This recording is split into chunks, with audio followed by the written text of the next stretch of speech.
اعلی حضرت امام اہل سنت، تاجدار اہل سنت، عظیم البرکت، عظیم المرتبت، پروانہ شمع رسالت، مجدد دین و ملت، حامی سنت، ماحی بدعت، عالم شریعت، پیر طریقت، باعث خیر و برکت، اپنے نادیہ دیوان میں کیا خوب فرماتے ہیں کہ یا رسول اللہ کروں تیرے نام پہ جاں فدا، کروں تیرے نام پہ جاں فدا، نہ بس ایک جاں دو جہاں فدا، اور دو جہاں سے بھی نہیں جی بھرا،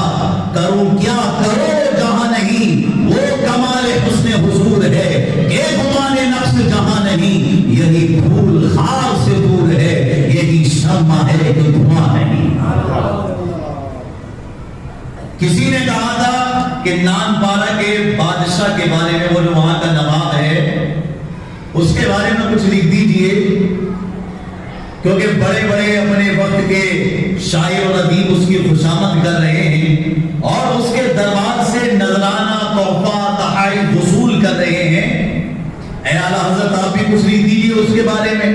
بہت بڑا دولت مند ہے، بہت بڑا مالدار آدمی ہے، اس کا کہنا ہے کہ اگر تم نے اس کی تعریف میں کچھ لکھ دیا تو جب تک اس کا خاندان موجود رہے گا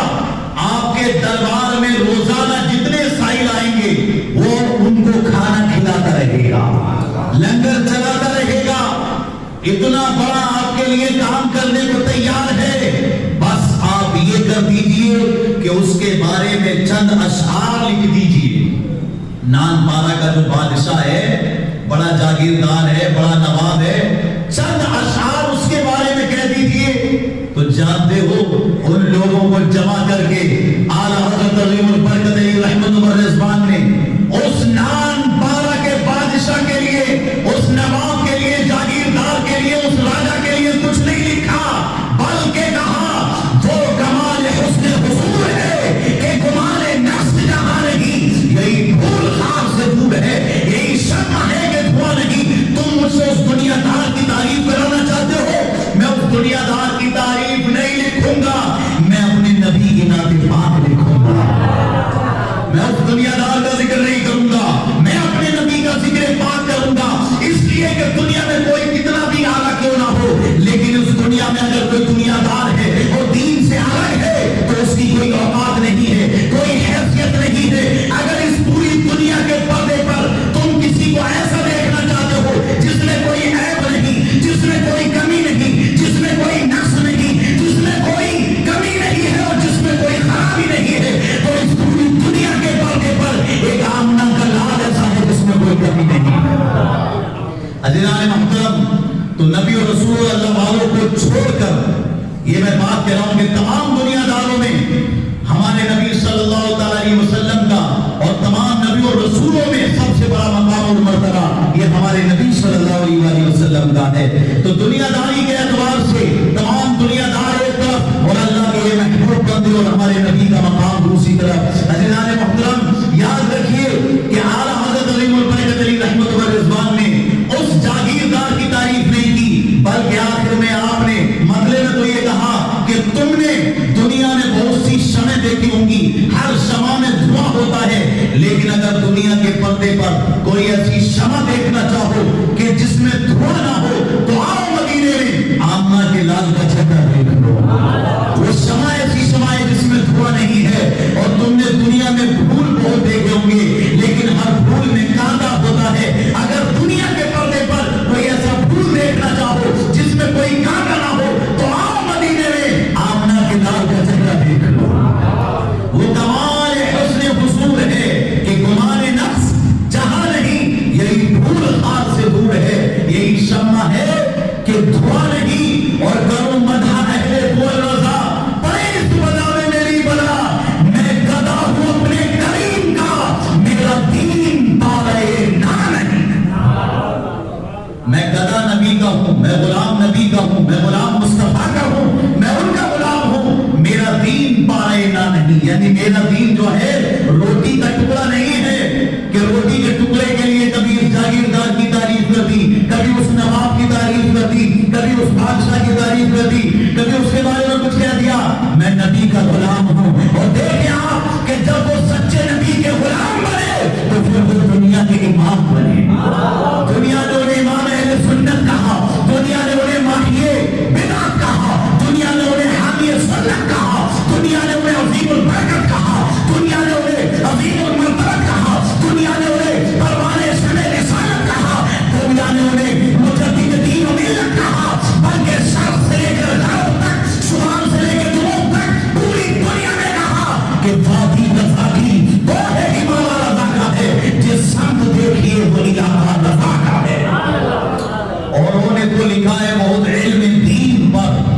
لیکن جو اس صدی میں ہے تنہا رضاکار ہے۔ عزیزان محترم،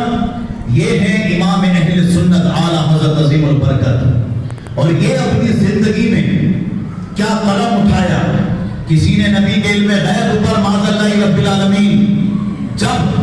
قدغن لگانے کی کوشش کی اور پیارے آقا کے علم کو جانوروں اور چوپایوں کے جیسا بتایا معاذ اللہ رب العالمین، تو اعلیٰ حضرت عظیم البرکت علی رحمت و رضوان نے پہلے تو ایسے مولویوں کو سمجھایا کہ تم نبی کے علم کو ان جانوروں کے علم سے ملاتے ہو، ظالموں توبہ کرو۔ اور جب انہوں نے توبہ نہیں کی تب لوگوں کو بتایا کہ یہ کافر ہیں، ان سے بچو،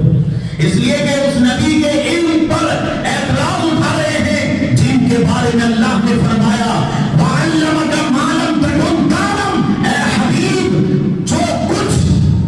اللہ رب العالمین نے تمہیں وہ سب کچھ بتا دیا ہے جو کچھ آپ نہیں جانتے تھے۔ اللہ نے سب کچھ بتا دیا ہے، جو ہو چکا ہے، جو ہوگا حضور جانتے ہیں، تیری عطا سے خدایا حضور جانتے ہیں۔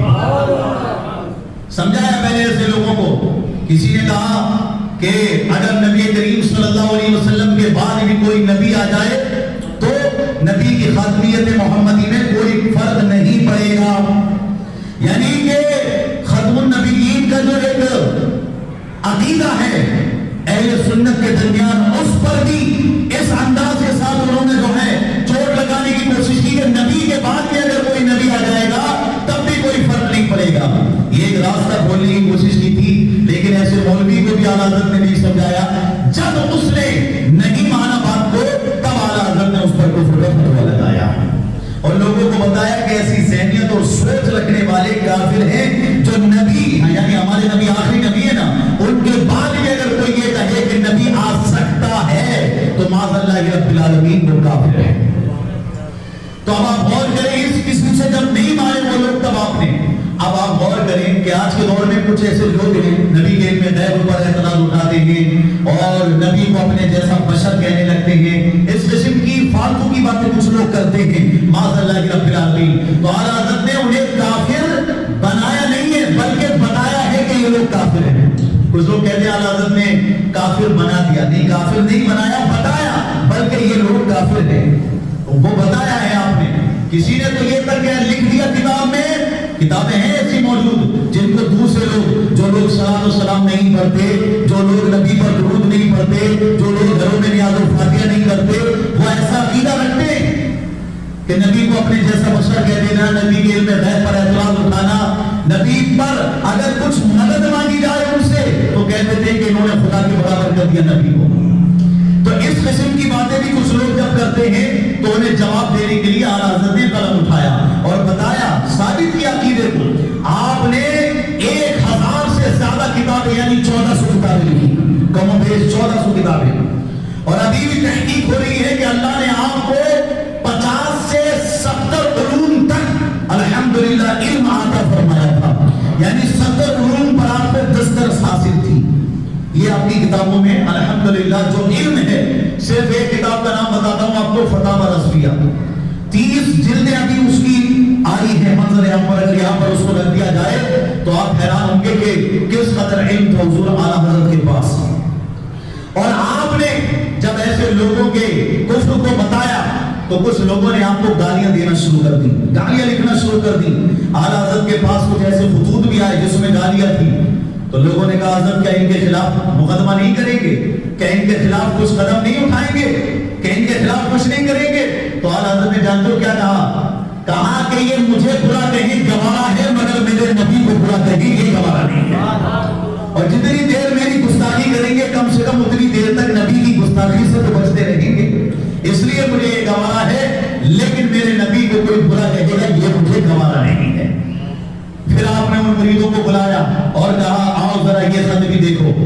تو جب دوسرے خط اٹھا کر کے دیکھے تو اس میں کسی نے آپ کو اپنے وقت کا مجدد لکھا ہوا ہے، کسی نے اپنے وقت کا بہت بڑے عالم دین لکھا ہوا ہے، کسی نے بہت بڑا عالم دین لکھا ہوا ہے، یعنی کہ اس انداز کے ساتھ آپ کا مقام اور مرتبہ اتنا ان خطوں سے ظاہر تھا، حالانکہ اللہ نے آپ کو اتنا بڑا مقام اور مرتبہ دیا، لیکن لوگوں نے آپ کو تسلیم کیا۔ تو اعلیٰ حضرت نے فرمایا کہ دیکھو برائی کرنے والوں کو مت دیکھو، یہ جو تعریف کرنے کی طرف بھی توجہ کرو اور برائی کرنے والوں کے خلاف مقدمہ کرنے میں وقت خراب نہ کرو،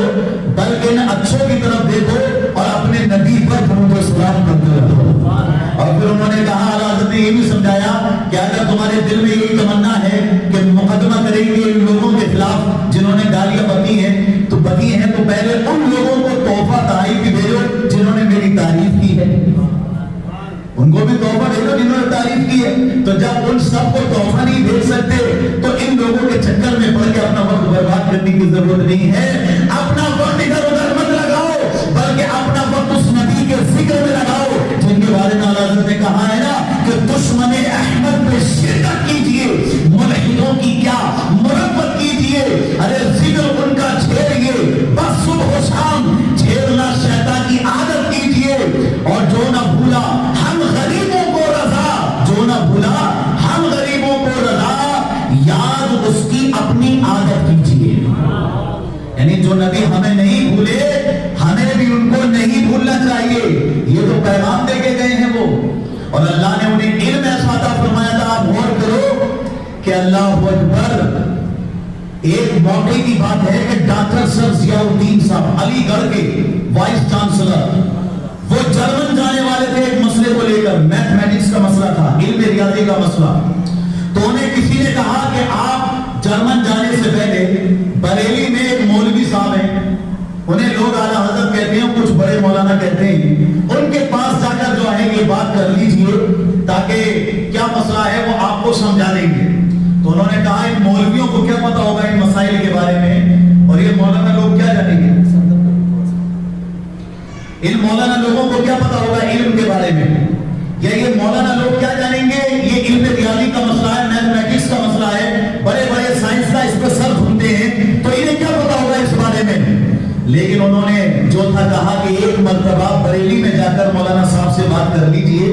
اللہ نے انہیں بڑے علم سے نوازا ہے، آپ جا کے بات تو کیجئے۔ تو ڈاکٹر سر ضیاء الدین جو علی گڑھ کے وائس چانسلر تھے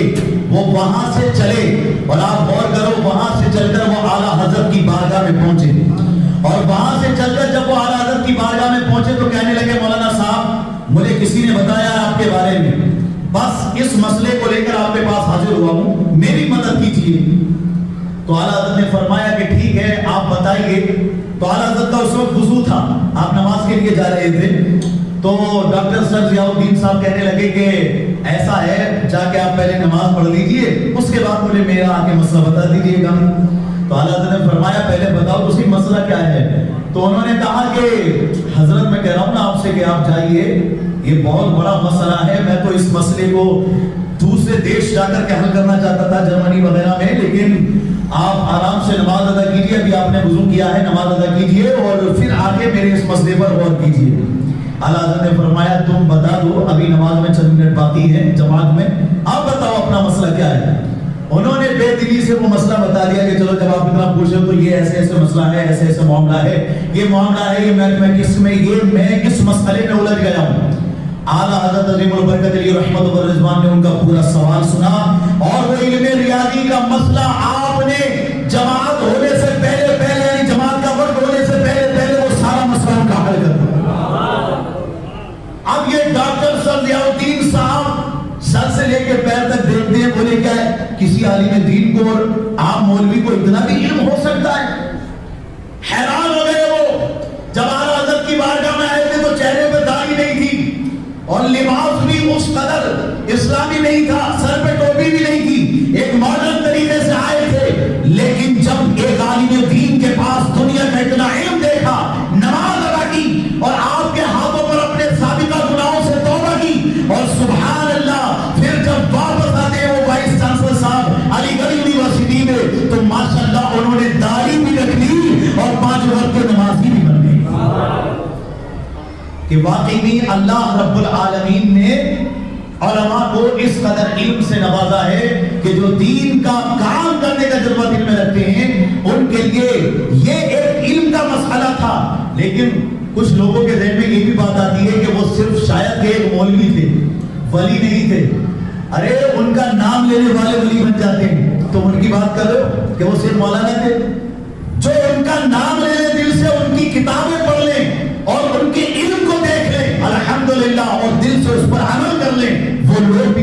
جایا کرتے ہیں۔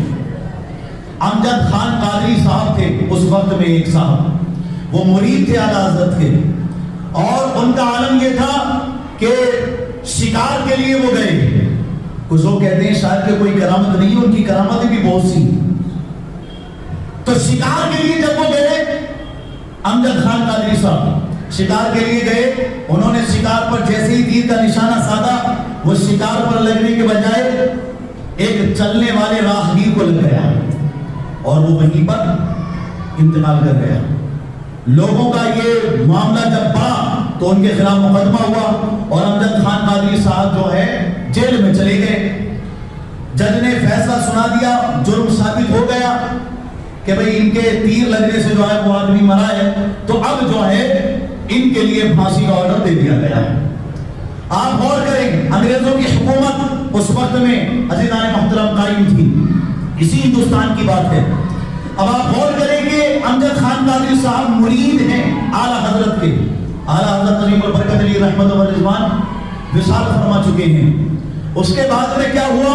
کہ جب امجد خان قادری صاحب کو قید کر دیا گیا، جیل میں ڈال دیا گیا، تو آپ نے رو رو کر اللہ سے فریاد کی اور پوری پیر و مرشد کی بارگاہ میں جو ہے یہ استغاثہ پیش کیا کہ آپ ہماری مدد فرمائیں، کیونکہ یہ مجھ سے جو گناہ ہوا ہے وہ انجانے میں ہوا ہے۔ میں نے شکار پہ تیر مارا تھا، کسی انسان پر تیر نہیں مارا تھا۔ اب اے پیر و مرشد آپ میری رہنمائی فرمائیں اور مجھے اس پریشانی سے نکالیں۔ عزیزان محترم، اسی رات خواب میں انہیں اعلیٰ حضرت کا دیدار ہوتا ہے، اعلیٰ حضرت کا دیدار ہوا، اور خواب میں آ کر اعلیٰ حضرت نے فرمایا کہ تم گھبراؤ مت، تمہیں پھانسی نہیں ہو سکتی، تمہیں پھانسی نہیں ہو سکتی۔ اور یہ مرید ہو تو ایسا ہو کہ عزیزان محترم جسے پیر کی بات پر مکمل بھروسہ ہو۔ امجد خان قادری صاحب ان کے گھر والے ملنے کے لیے آتے رہے، لیکن امجد خان قادری صاحب یہی کہتے رہے کہ مجھے پھانسی نہیں ہو سکتی، مجھے پھانسی نہیں ہو سکتی۔ آخری دن آ گیا کہ اب اس وقت میں جو انہیں پھانسی ہونے والی ہے۔ آخری ملاقات کے لیے گھر والے تشریف لائے، گھر والے رونے لگے، ماں الگ رو رہی ہے، بھائی الگ رو رہا ہے، باپ الگ رو رہا ہے، اور یہ سارے لوگ الگ رو رہے تھے۔ تو امجد خان قادری صاحب اس وقت بھی یہ کہہ رہے تھے کہ آپ لوگ خاموشی سے گھر جاؤ،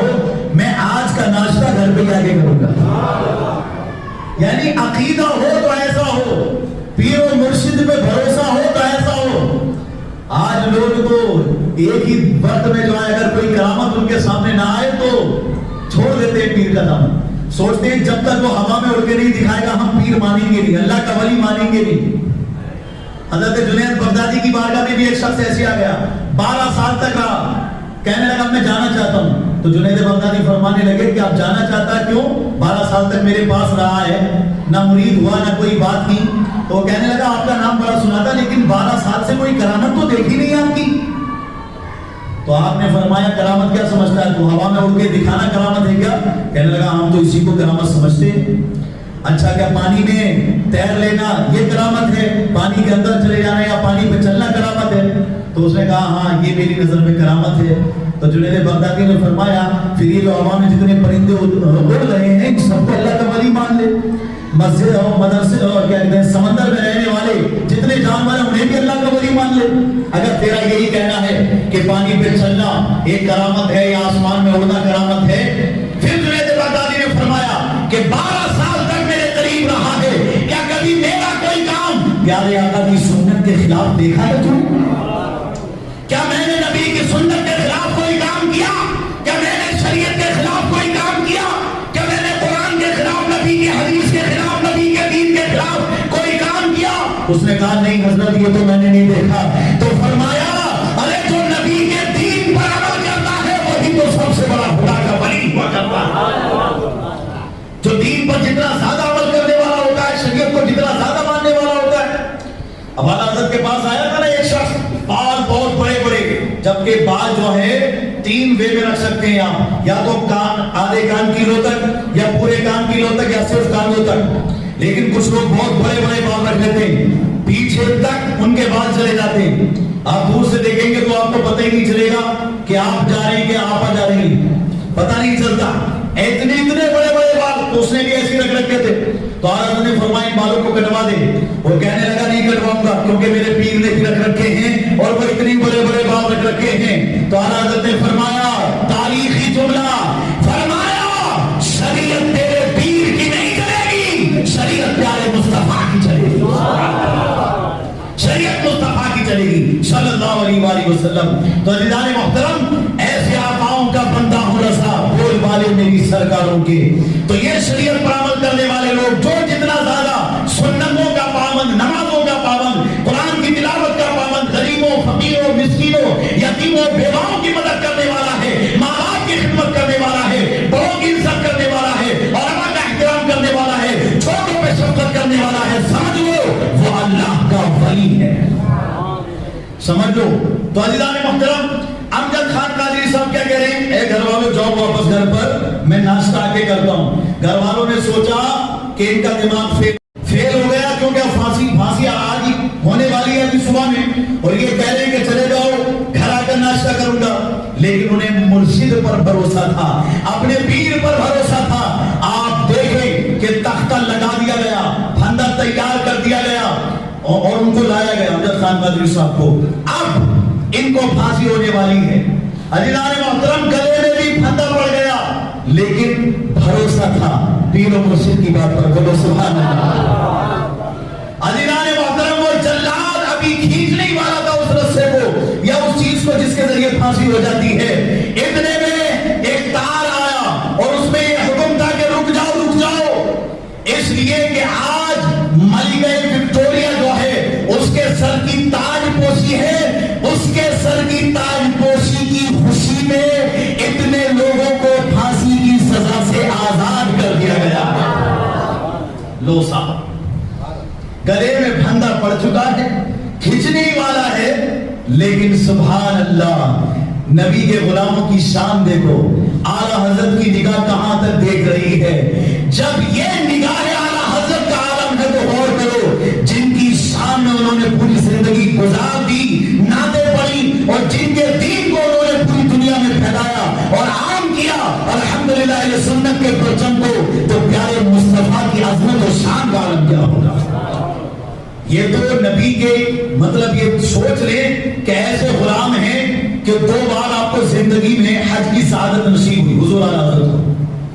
تو آپ جب آخری بار مطلب دوسری بار حج کی سعادت جب آپ کو نصیب ہوئی تو پیارے آقا کے دربار میں حاضر تھے اور دل میں یہ تمنا تھی کہ یا رسول اللہ آپ مجھے اپنا دیدار کرا دیجئے. تو آپ نے وہاں پر ایک نعت لکھی، وہ سوئے لالا زار پھرتے ہیں تیرے دن اے بہار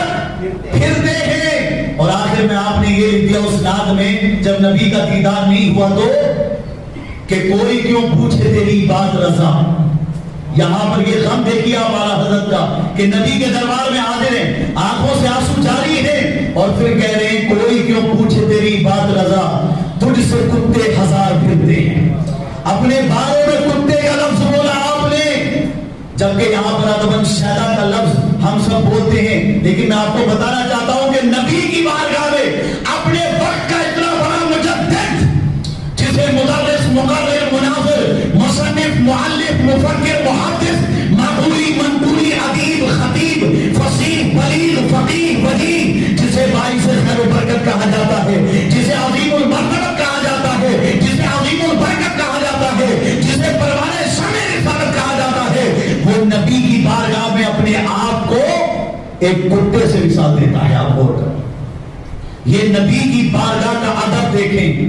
نبی کی بارگاہ کی مطلب ادب اور ان کی عظمت کو دل میں بٹھانے والوں کا یہ مقام دیکھے. جب آپ نے یہ بات عرض کی نا اس شعر میں کہ کوئی کیوں پوچھے تیری بات رضا، تجھ سے کتنے ہزار پھرتے ہیں. عزیزان محترم، جب آپ نے یہ بات کہی فوراً ہی الحمدللہ آپ نے یہ دیکھا کہ آنکھوں کے پردے جب کھلتے ہیں تو سبحان اللہ پیارے آقا سامنے تشریف فرما نظر آتا ہے. پیارے آقا صلی اللہ علیہ وسلم کا سر کی آنکھوں سے خواب میں نہیں، جاگتے ہوئے دیدار کیا، جاگتے ہوئے دیدار. آج بھی اگر کسی کے دل میں تمنا ہو تو ماشاءاللہ رب العالمین اگر عشق میں وہ سچا ہے نبی کی محبت میں، کیونکہ ہمارے نبی کل بھی زندہ تھے، آج بھی زندہ ہیں اور زندہ رہیں گے، یہ ہمارا عقیدہ ہے الحمدللہ. تو عزیزان محترم، میرے نبی رشتہ کل بھی تھا اور آج بھی ہے، دین پہ مر مٹنے کا جذبہ کل بھی تھا اور آج بھی ہے، بدلا دو گستاخ نبی کو غیرت سنی زندہ ہے، دین پہ مر مٹنے کا جذبہ کل بھی تھا اور آج بھی ہے، ہماری صبح زندہ ہے، ہماری شام زندہ ہے، ہمارے دل کی تختی پر نبی کا نام زندہ ہے۔ عزیزان محترم، نبی کا دیدار کیا، اور یہ میرے آقا صلی اللہ علیہ وسلم نے تبھی تو آپ نے وہ نعت بھی لکھی تھی نا، تو زندہ ہے واللہ، تو زندہ ہے واللہ، میری چشم عالم سے چھپ جانے والے چمک تجھ سے پاتے ہیں، سب پانے والے میرا دل بھی چمکا دے چمکانے والے۔ یعنی آپ کی نعتوں کو اٹھاتے جائیں تو ماشاءاللہ رب العالمین آپ کو یا تو کسی حدیث کا خلاصہ نظر آئے گا یا قرآن کی کسی آیت کی تفسیر نظر آئے گی۔ یہ آپ کے نعتیہ کلام کا کمال ہے۔ اتنی باتیں ذہن میں عزیزان محترم بتانے کے لیے اور اتنے واقعات ابھی ذہن میں گردش کر رہے ہیں، لیکن وقت اجازت نہیں دے رہا۔ بس میں آپ سے یہی کہنا چاہتا ہوں آخر میں کہ آپ لوگ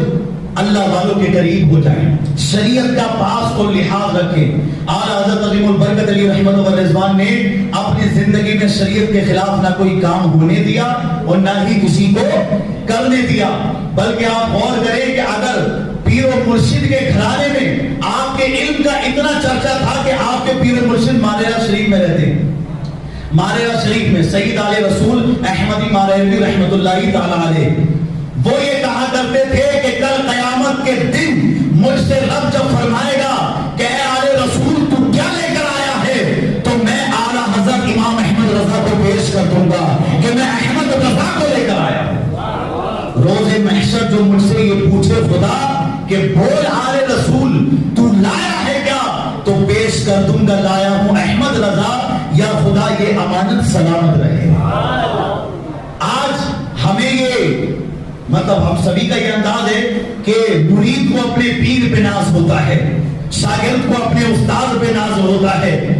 بیٹے کو اپنے باپ پر ناز ہوتا ہے، لیکن یہ وہ ہے اعلیٰ حضرت کہ جن ایسے مرید ہیں کہ جن کے مرید ہونے پر اپنے پیر کو ناز ہے، جن کے شاگرد ہونے پر استاد کو ناز ہے، جن کے بیٹے ہونے پر ان کے باپ کو ناز ہے۔ ماشاءاللہ رب العالمین، اللہ نے وہ علم دیا،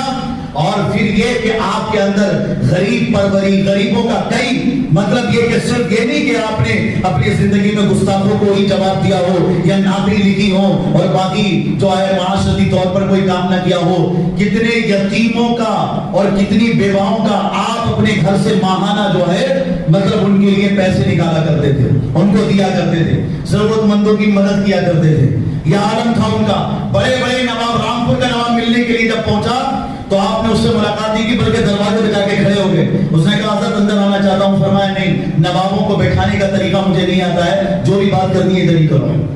اور جب ایک 12 سال کا غریب بچہ آیا، اسے آپ نے اپنے پاس بٹھایا، کہا بیٹے کیوں آئے؟ کہنے لگا کہ دعوت کے لیے آئے، دعوت کرنے آئے ہوں آپ کی، کیونکہ بڑے بڑے لوگ آپ کی دعوت کرتے ہیں اور بہت سے لوگ، تو میرے دل میں تمنا ہے کہ آپ کی دعوت کروں، والدہ سے پوچھ کے آیا ہوں۔ تو اعلیٰ حضرت نے فرمایا والدہ سے پوچھا، باپ سے کیوں نہیں پوچھا؟ تو اس نے کہا کہ میرا باپ نہیں ہے، میں یتیم ہوں۔ اللہ اکبر۔ حکیم نے ہدایت کی تھی اعلیٰ حضرت کو کہ تمہیں یہ پرہیز کا کھانا کھانا ہے، لیکن آپ نے اس یتیم کی دعوت قبول کی اور اس نے باجرے کی روٹی، چنے کی روٹی جو بھی بنوائی وہ آپ نے وہاں جا کر کھائی، جبکہ آپ کے ساتھ آپ کے جو موجود تھے صاحب، انہوں نے کہا کہ آپ یہ کھانا نہ کھائیں، آپ کی طبیعت خراب ہو جائے گی، آپ بیمار ہو جائیں گے۔ لیکن عزیزان محترم، اعلیٰ حضرت نے کہا کہ مجھے بیمار ہونا گوارا ہے، مگر کسی یتیم اور غریب کا دل توڑنا گوارا نہیں۔ آج ہم غریبوں کو عزت نہیں دیتے، یتیموں بیواؤں کو بری نظر سے دیکھتے۔ اگر اعلیٰ حضرت کے سچے دیوانے ہیں تو یتیموں اور بیواؤں غریبوں کو عزت دینا سیکھیے، اگر ان کی مدد نہیں کر سکتے تو ان کی بے عزتی بھی مت کیجیے۔ مولا تبارک و تعالی ہمیں ان باتوں پر عمل کی توفیق عطا فرمائے۔